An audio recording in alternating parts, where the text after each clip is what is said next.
Hello， 大家好。吸引力法则来得太慢了，守恒法则、施与受的法则，总得有个人配合你才行嘛。今天介绍的这个法则，你自己一个人就能独立完成，而且也是很快就能看到效果。今天就来聊聊宇宙间最有力量的法则——忍辱法则。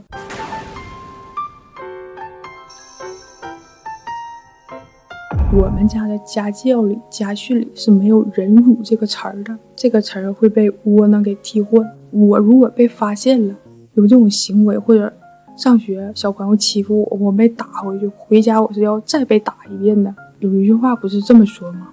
退一步海阔天空，回家后越想越气。学驾照第一科目考试就是笔试，考一些基础的理论知识。我给他起了个外号叫做唐僧答案。别人别他了，别人欺负他了，他都忍着，还不还回去，还得给别人让路，这不就是窝囊没能耐没出息的表现吗？实际上真不是。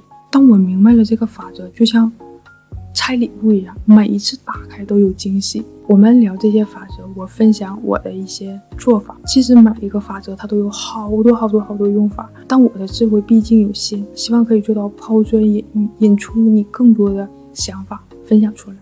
我总爱去某海鲜市场淘一些中古的玩具，就会有很多无良商家把一个东西挂的相对来说价格低一点，当你拍下来买下来，他就说不是那个价格，让你加钱。海鲜市场是严禁这种低价引流行为，反手一个举报，他东西就得下架。前两天我就看中一个玩偶，他卖220元，我说是这价格吗？如果是我就下单了。他说不是5万。我就想你咋就不卖1个亿呢？我特别想举报他。这时已经意识到了，只要忍就会有回报。那我就想，我忍能有什么回报呢？很快我就淘到了这个大灰狼的帽子。我之前就是想买，可是没有任何一个人，没有任何一个店铺卖。那天就被我淘到了。就是我只要忍，每一次都有回报，没有一次例外的。假如说一个正常的成年人无缘无故的给你打了，或者给你骂了，他肯定是打回去或者骂回去。难道你让我把脸的另一边伸过去让他接着打吗？实际上真是。如果你去年跟我说这句话我笑得都有肚子疼，然后一脚给你踹倒。但是我们可以这么理解，为什么命能被算出来，就是推测你在行运，你在流年当中会经历一些事情，这些事情发生在你身上，根据你的习惯、你的行为，你会做出相应的反应。这些反馈和反应碰到这些事情，又会影响这些事情的接下来走向。这就是推测你的性格，算出你的命运，这就是算命。假如别人骂你打你了，你没有还回去，没有怼回去，特别开心的跑开了，这就属于不按规律来，是可以改命的。但是同样，假如说有人也是打你骂你，你也没骂回去，没还回去，但你心里特别生气，那么你将得到憋屈气不过。哪怕你想的是我回家就能得到奖励了，都可以，只要不在这个里面，都是有正向的反馈的。而且你俩能相遇，他还能给你骂了或者给你打，代表着你俩之间有着某种缘分。他骂你，他打你，你也同样你这么对他，你俩就是冤冤相报何时了。但如果他打你，他骂你，到你这就停止了，你不再让他继续下去，看上去你是吃亏，但实际上你是会在另一个方面得到更多的。有一句话不是这么讲吗？忍常人之不能忍，才能得常人之不能得。之前讲因果法则，欲想取之，必先予之。你想要果子，你必须先把你唯一的果子种了。然后又讲守恒法则，欲废之，先兴之。你想让它衰败衰亡，那你要助它兴旺。盛极必衰，否极泰来。再比如说我玩滑板，我想要滑板跑起来，我必须得脚往后蹬，板才能往前走。或者说我们想跳起来，我们必须得先往下蹲，然后才能往上跳。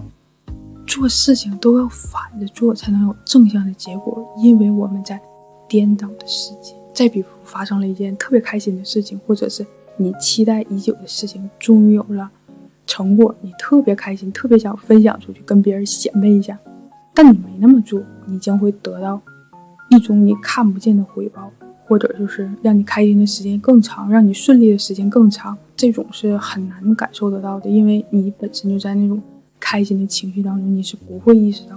但请相信我，一定不要在你特别顺利的时候骄傲猖狂放纵，有一丝的傲慢之心，都是特别减损福德的。其实大部分的时间嘛，我是控制不住自己，尤其我的嘴，就是大皮皮就说我的嘴是棉裤腰，比棉裤腰还凶，告我啥把让你吐嘴。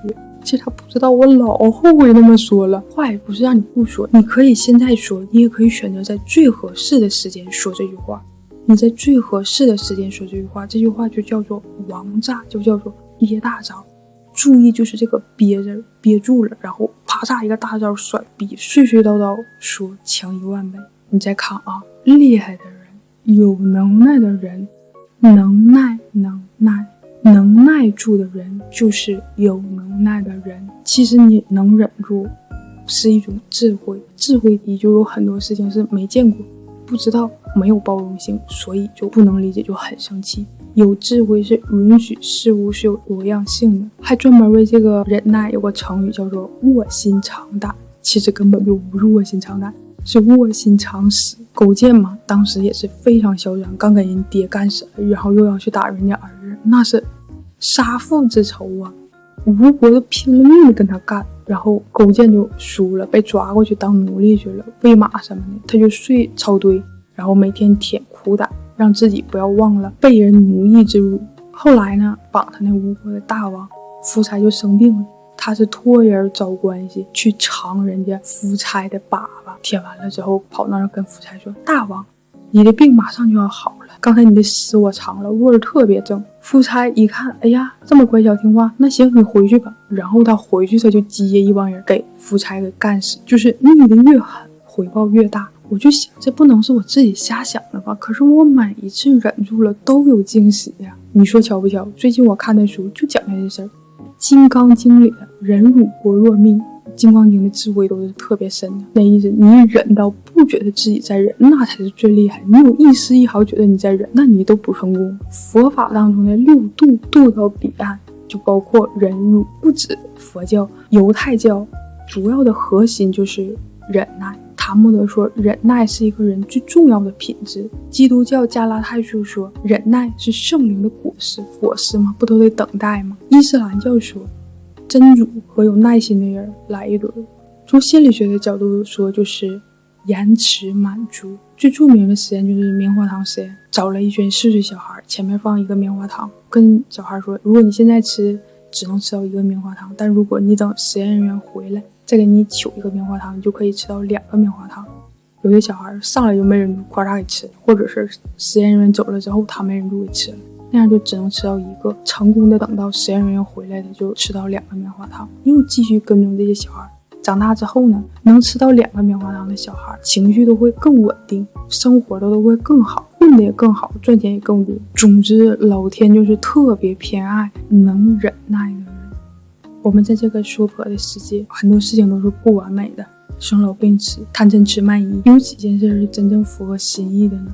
但是我们在的世界叫做堪忍世界，就是一切都是能忍过去的，没啥是不能忍。不能忍，真逼都能忍，也得忍过去了。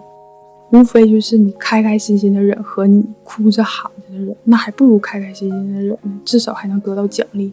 就是因为我们在这个不完美和充满磨难的世界，我们才能领悟更多，学会更多。能忍耐的乌龟叫做忍者神龟，逆着来的我个个都是神仙。今天就聊到这儿，拜拜。